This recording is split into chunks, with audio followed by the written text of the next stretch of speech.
La vie, elle est dure. La vie, elle est compliquée. La vie, c'est pas les bisounours. Ce qui est encore plus anormal, c'est de faire une vidéo dans laquelle tu chiales comme un enfant. Ah, mais tu comprends pas, Brian. C'est compliqué de nos jours de trouver du travail. Non, frérot, arrête de faire le fragile. Ça se voit qu'il te manque de la masculinité, ça se voit que tu es fragile et ça se voit que des personnes vont donc en profiter. Mais t'as pas honte de dire j'ai la boule au ventre, j'ai peur, j'ai un nœud, mais j'y vais quand même. Mais qui t'oblige? Moi, mon employeur, il me parle mal. Il essaie d'être humiliant avec moi, je le recadre. Il y a une différence de type d'homme. Ça se voit qu'on n'est pas tous faits du même bois. Ok les gars, aujourd'hui ça va être une vraie vidéo, ça va être encore une fois une vraie vidéo. Les gars, aujourd'hui on va parler d'une vidéo qui a fait le buzz sur internet, particulièrement sur Twitter. La vidéo c'est quoi? C'est Elliot, un jeune travailleur qui va nous sortir une vidéo de 2 minutes dans laquelle il se plaint de ses conditions de travail. Il se plaint de la maltraitance qu'il vit au travail, faite par son employeur. Et il est là, c'est dur. Est-ce que c'est normal que je rentre en pleurant? Est-ce que c'est normal? Et donc, vous connaissez la doxa, la pensée générale, la pensée dominante et toutes les gens sur Internet, là, les danseurs de Zumba. Oh là là, le mignon, le petit bonhomme, il pleure, il faut l'aider, il faut aller voir son employeur et le cancel. Les gars, moi, je suis pas dans ce délire-là.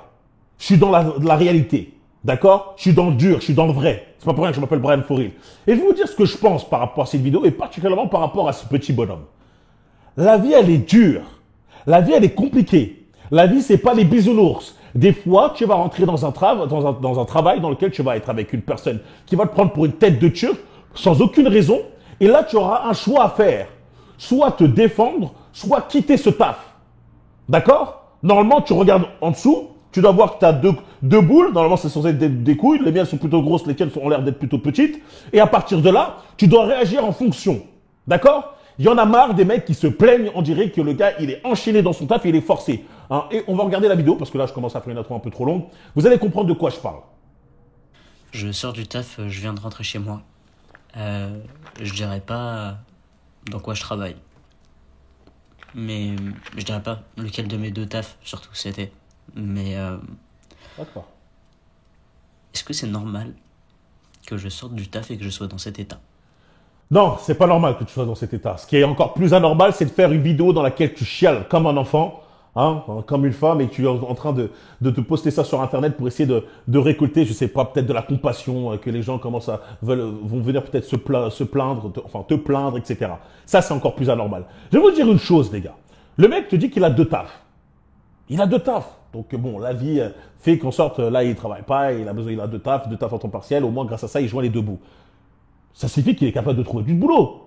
Il sait comment trouver du boulot. Pourquoi, lorsqu'il ne se sent pas bien dans un travail, il ne quitte pas ce deuxième taf pour aller chercher un autre taf?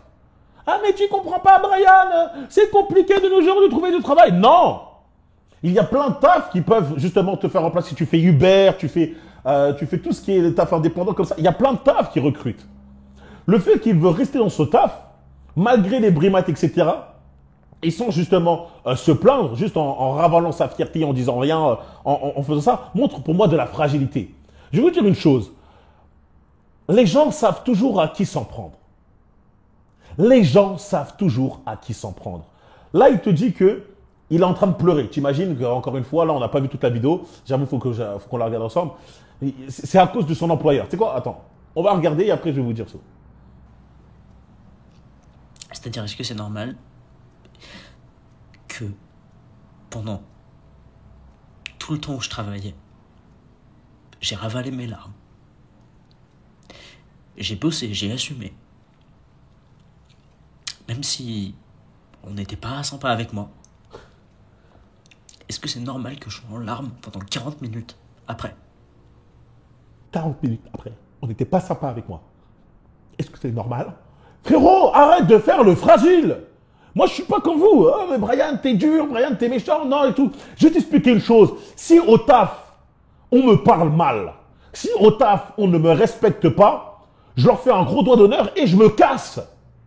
C'est ce qu'on appelle la fierté, où, dès le départ, avant, je vais essayer quand même d'être civilisé, de leur dire, écoutez, vous devez mieux me parler, etc. Je suis un employé, certes, mais je suis pas non plus quelqu'un d'inférieur à vous. Non, je suis pas un esclave, un soumis, je sais pas quoi. Non, vous devez me parler avec respect. Déjà, je vais commencer à parler comme ça. Lui, il a l'air d'être le mec de fermer sa bouche, comme il dit, de ravaler mes larmes et d'avancer. Au bout d'un moment, lorsqu'on a une attitude de victime, ne sois pas étonné qu'on te prenne pour une victime. Soyez un peu plus dur, les gars. Ça se voit qu'il te manque de la masculinité, ça se voit que tu es fragile et ça se voit que des personnes vont donc en profiter. Est-ce que même il nous explique qu'il est parti se plaindre? Est-ce que même il nous explique qu'il a pas essayé de faire face? Non, tout ce qu'il a fait, c'est qu'il a ravalé sa fierté et il rentre chez lui après pleurer comme une victime et nous sortir une vidéo sur Internet. C'est ça que vous approuvez, les gars? Non, mais l'employeur doit mieux le parler, etc. Frérot, toi aussi, tu dois aussi te respecter, frère. Si tu ne te respectes pas, l'employeur ne va pas te respecter. Je vais vous dire une chose, je vais vous expliquer un truc par rapport au taf. Moi, j'ai fait ces travails-là, ce genre de taf. Hein. C'est-à-dire les tafs où tu commences à 4 h du matin, tu finis à 13 h, tu reprends à 17 h, tu finis après plus tard vers 20 h. Les gars, moi j'ai fait ce genre de taf sans souci, sans problème. Pourquoi? Car j'ai toujours respecté le lien de sociabilité. Et quand je dis le lien de sociabilité, j'ai toujours respecté, on va dire, une certaine distance. J'ai jamais été familier avec mes collègues. Jamais. Hein? Pas de wesh, salut mon pote, pas de comment ça va, ah, ta copine elle va bien, ah, t'as une copine où tu viens, on sort, viens, on fait une after hour. Non, non, non, non. Moi c'était bonjour, bonsoir, oui, ça va de speed, ouais, tranquille, ok, non, désolé, je peux pas trop parler, moi j'ai le taf. Je pars mon taf, boum. Je travaille, oh, c'est bon, j'ai terminé, allez, bonne pause, salut. J'étais pas là à traîner dans la pause, dans la salle à café, là, dans la pause café, j'étais pas là à traîner de côté de la machine, j'étais pas là à essayer de faire des liens, etc. Je suis là juste pour le taf. Et qu'est-ce que ça permet d'éviter ça? Ça permettait d'être familier avec les mecs. Et lorsqu'ils ne sont pas familiers avec toi, ils gardent toujours des liens professionnels. Ils te parlent toujours correctement. Et lorsque tu es familier avec des personnes, c'est là qu'ils vont commencer à mal te parler. Commencer à te parler comme si tu étais un pote. Et lorsqu'ils s'énervent, ils vont s'énerver comme si ils s'énervaient avec leurs potes. Et ils vont te dire des gros mots, des trucs comme ça. Pareil avec les managers, tes supérieurs et tout. C'est pour ça qu'il faut toujours garder un lien professionnel, un lien strictement professionnel, à garder une certaine distance. La manière dont toi, je vois que tu te comportes, tu as dû peut-être vouloir être gentil, familier avec ton manager et malheureusement, tu récoltes ce que tu as semé. Lorsqu'il s'énerve, il te parle comme une mère. Et toi, vu que tu es un petit fragile, tu le montres, tu ravales tes larmes et tu pars. Vous ne devez jamais, n'importe où, dans la rue, dans la vie, dans vos relations et aussi dans le monde professionnel, accepter qu'on vous parle comme une merde. C'est qui en face d'eux? Vous devez avoir votre respect propre, vous devez avoir votre fierté. Et si tu n'es même pas capable d'avoir ta propre fierté, si tu n'es même pas capable de te défendre, ne crois pas que c'est moi qui va venir te défendre, toi. Ne crois pas que je vais commencer à avoir de la peine pour toi alors que tu n'es même pas capable de te défendre. Tu es censé être un homme. Là, on ne parle pas d'un gamin. Hein, c'est un adulte, ce mec-là. Est-ce que c'est normal? Non, c'est pas normal. Alors pourquoi tu te laisses justement marcher dessus comme ça? C'est pas normal, on le sait. Et toi-même, tu le sais. Pourquoi tu te laisses marcher dessus comme ça? Non, mais tu comprends pas. Ce taf, il est trop important, je peux pas le perdre, etc. Frérot, t'as plein d'articles qui peuvent t'aider, l'harcèlement moral, etc. Tu peux mettre des coups de pression de folie furieuse. Et au pire, si t'as pas envie de mettre de coups de pression comme ça, tu quittes le taf. Ah, mais tu peux pas comprendre, Brian, c'est compliqué pour lui, il a qu'un taf. Non, il y a plein de tafs qui sont disponibles où tu peux commencer directement. Il y a plein de tafs. Il y a du taf partout pour ceux qui sont vraiment déter. C'est juste encore une fois, tu es un mec trop faible et tu veux rester dans ce taf peut-être parce qu'il est très facile, il est sans doute même très facile pour toi, ce qui te permet d'avoir deux tafs. Et en même temps, du coup, tu es obligé de supporter ce manager qui te parle mal. Moi, je vous dis juste une chose. Je ne suis pas là pour lui dire, oui, bah, c'est dommage, le manager, il devrait me parler. Moi, je dis plutôt, c'est dommage, frérot, tu devrais te porter tes couilles et te défendre tout seul, tu vois. Moi, c'est ça que j'essaye de lui dire. C'est de réveille-toi et défends-toi. Et j'ai pas mal on va faire la vidéo, mais j'ai pas mal d'exemples de mecs qui ont fait ça et que ça s'est très bien déroulé par la suite. Alors, à tous ceux qui peuvent dire, qui peuvent penser, ouais, c'est bon, prends sur toi et tout. Ça arrive à tout le monde, on a tous des journées pourries. Pardon, mais le travail, c'est pas censé être un poids. Voilà, tu vois. Je suis pas censé avoir peur avant d'aller au taf. Je suis pas censé avoir la boule au ventre. Boule au ventre? Je suis pas censé avoir un nœud. Un nœud? Dans la gorge. Un nœud dans la gorge? Tu sais, vraiment à l'arrière de la langue, tout au fond. Mais t'as pas honte de dire j'ai la boule au ventre, j'ai peur, j'ai un nœud, mais j'y vais quand même. Mais qui t'oblige? Qui t'oblige? Ou pourquoi t'es pas capable alors de prendre tout ça et te dire j'en ai marre? Stop! Ne me parlez pas comme ça. Je suis un être humain. Non mais tu dis j'en ai marre, stop, j'en ai marre. Vous me respectez pas. J'ai plus envie d'aller au taf à cause de vous, etc. Maintenant, commencez commencer à me parler comme si j'étais un être humain, tu vois, ou commencer à me parler comme une personne normale. Tout ça, c'est le résultat de la fragilité du mec de prendre sur toi, de se laisser marcher dessus, marcher dessus, marcher dessus, marcher dessus. C'est comme les mecs avec leurs copines leur marchent dessus, leur parlent mal et tout, mais parce qu'ils ont peur de la quitter, ils encaissent, et après ils vivent un enfer dans la relation. Putain, je me plais pas dans la relation, etc. Bah pourquoi t'es avec ta copine encore? Ah, mais je sais pas, je l'aime, je l'aime. Tu vois, encore des fragiles. Vous n'avez tellement pas de fierté que vous êtes prêt à accepter ce genre de conditions, de vivre ce genre de vie-là. Et ça sert à rien de me dire encore une fois, ouais, mais s'il perd ce taf, ça se trouve, il pourra plus manger et tout. Il y a d'autres tafs. Il a deux tafs. Il a réussi à trouver un autre taf. C'est quoi? C'est par chance? Non, il peut trouver un autre taf encore une fois. Surtout en temps partiel comme ça. C'est que des excuses. Des excuses de faibles. La vie, elle est dure. Et si vous n'êtes pas capable de prendre sur vous, en tout cas surtout de vous défendre vous-même, tout seul, ça va ressembler à ça, votre vie. Mal au ventre, j'ai la chiasse, avant d'aller au taf, j'ai la chiasse, etc. Est-ce que dans cette vidéo, on va l'entendre dire, je me suis rebellé? Est-ce que dans cette vidéo, on va l'entendre dire, je suis parti voir la direction, j'ai parlé. J'ai dit que j'en avais marre qu'on me traite ainsi, etc. Non, parce que c'est un fragile. Et les gens, tout simplement, vont être dans la complaisance avec lui et vont dire « Ah, c'est pas bien, c'est son employeur qui se comporte mal. » Frérot, tes employeurs comptent, t'en trouveras tous les jours.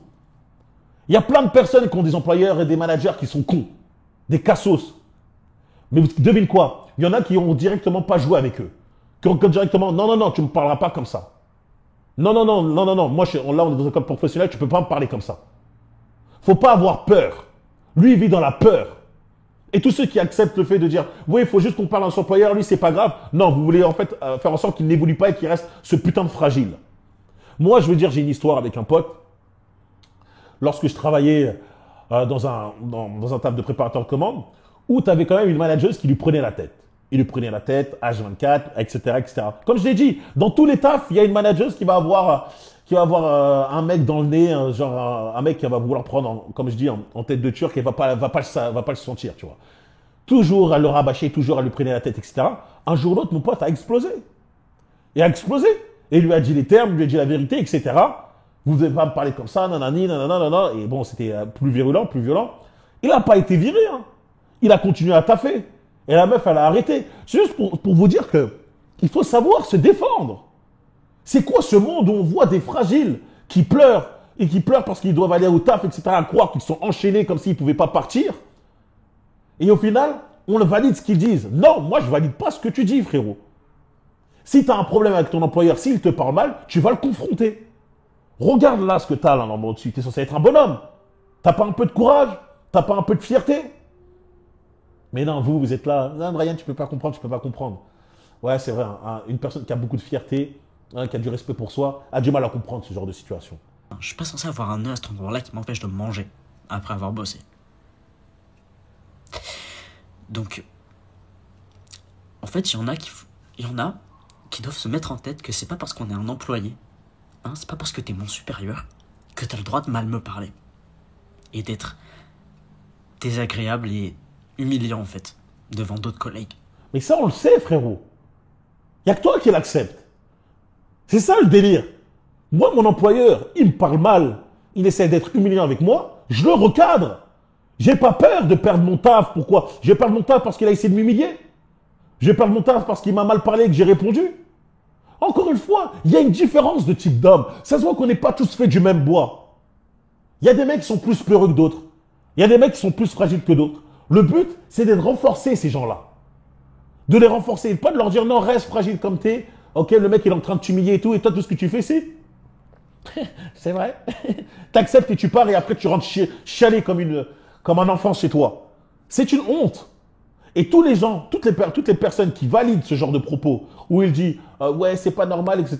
Je veux dire, tout ce qui valide le comportement de ce mec-là, c'est-à-dire de pleurer et de ne rien dire. Parce que dans sa vidéo, excuse-moi, à aucun moment il a dit qu'il est parti se plaindre. Et à aucun moment il a confronté. À aucun moment il a dit qu'il a dit stop, arrêtez de me parler comme ça. Vous n'avez pas le droit. Aucun moment il dit ça. Il dit juste qu'il a subi. Eh ben devine quoi? Lorsque tu te comportes comme une victime, ne te plains pas ou ne sois pas surpris qu'on te prenne pour une victime. Ça, c'est la leçon du jour. Alors, si t'en as marre qu'on te parle mal, si t'en as marre qu'on t'humilie, tu sais quoi? Tu prends tes deux couilles Et tu vas voir le mec devant, tu vas voir ton employeur, la personne qui va lui dire, à partir d'aujourd'hui, stop. À partir d'aujourd'hui, tu ne me parles plus comme ça. Je n'accepterai plus ça. Et je serai prêt à prendre toutes les dispositions possibles pour justement faire en sorte qu'il y a des répercussions si tu recommences. Tout simplement. Et ça me fait penser, encore une fois, à tout ce qui est l'histoire des bullies, des harceleurs dans les cours de récré, etc. C'est la même chose. Un mec dans la cour de récré qui se fait harceler par un gars, tu sais, il se prend des petites chiquettes toutes les cours, pendant la récréation, etc. Il dit rien, il ravale. J'en ai marre, j'en ai marre, j'en ai marre. Et il va pas se plaindre en même temps. Moi, si c'est mon fils, je vais pas lui dire, frérot, juste ravale tes larmes, c'est pas grave, t'inquiète, ça va passer. Je vais dire, frérot, va confronter l'harceleur. Va confronter l'harceleur, va faire ton tête-à-tête, et basta. Et vous croyez-moi que c'est la meilleure solution pour arrêter ce genre de situation. Faire en sorte que l'harceleur arrête, c'est de le confronter directement. Parce que même l'harceleur ne veut pas se battre tous les jours. Et l'harceleur attaque toujours les cibles faciles, comme ton employeur attaque une cible facile, attaque un mec comme toi qui n'est pas capable de riposter. Il a vu ta tête de fragile, il s'est dit, lui, je veux me le faire, et il s'amuse avec toi. Et toi, tu n'as même pas eu le courage et le cran de te défendre. Encore heureux que ton cerveau te donne des sales pensées, etc. Théma, comment tu te respectes? Tu ne te respectes absolument pas, justement. Tu ne te respectes pas. Donc les gars, on termine la vidéo de Speed. Bon, elle est terminée. Moi, je n'accepterai jamais, je ne validerai jamais un comportement comme ça. La vérité. Si tu es un mec qui se fait marcher dessus, si tu es un mec qu'on humilie, etc., porte tes couilles et affronte. Tu vois. La vie, elle est dure. La vie, elle est difficile. Et tu auras toujours des personnes qui vont essayer de profiter de toi. Si tu ne grandis pas, si tu ne t'endurcis pas, si tu ne deviens pas plus fort, plus masculin, plus puissant, tu vas faire partie des faibles et tu vas faire marcher dessus H24. Ce qui n'est pas tolérable. Ok? Je vais juste lire les premiers commentaires, voir ce que les gens disent. Du coup, on ne sait pas dans quel domaine il travaille. Le pauvre petit Eliott, veux-tu un sucre et un bisou? C'est le principe du taf. Bon, ouais. Bon, il y a pas mal de personnes, il y a pas mal de personnes qui disent qu'il manque de caractère, etc. Et c'est un peu ce que je suis en train de dire. Ok? Bref, c'était la vidéo pour aujourd'hui. Dites-moi, vous, ce que vous pensez. Je suis sûr que je vais tomber sur des danseurs de Zumba, de frayé. Mais non, Brian, tu ne peux pas comprendre, etc. Je comprends très bien, frérot. Hein, j'ai fait ce genre de taf. J'ai été dans ce genre de situation. C'est juste que moi, je ne me laisse pas faire. Et il devrait apprendre plutôt à se défendre plutôt qu'à pleurer sur Internet. C'est tout. C'est la vidéo que c'est le message que je voulais faire passer à travers cette vidéo aujourd'hui. N'oubliez pas de vous abonner, liker et partager. On se retrouve très vite pour une prochaine vidéo. Me rejoindre sur The Foil Play si tu veux t'endurcir, devenir fort mentalement, physiquement et justement te développer une seconde source de revenus. C'est dans The Foil Play que ça se passe. Patreon pour des sujets un peu plus spirituels et tout simplement Instagram pour la motivation. Brian 3 Foil. Allez les gars, je vous laisse. Peace.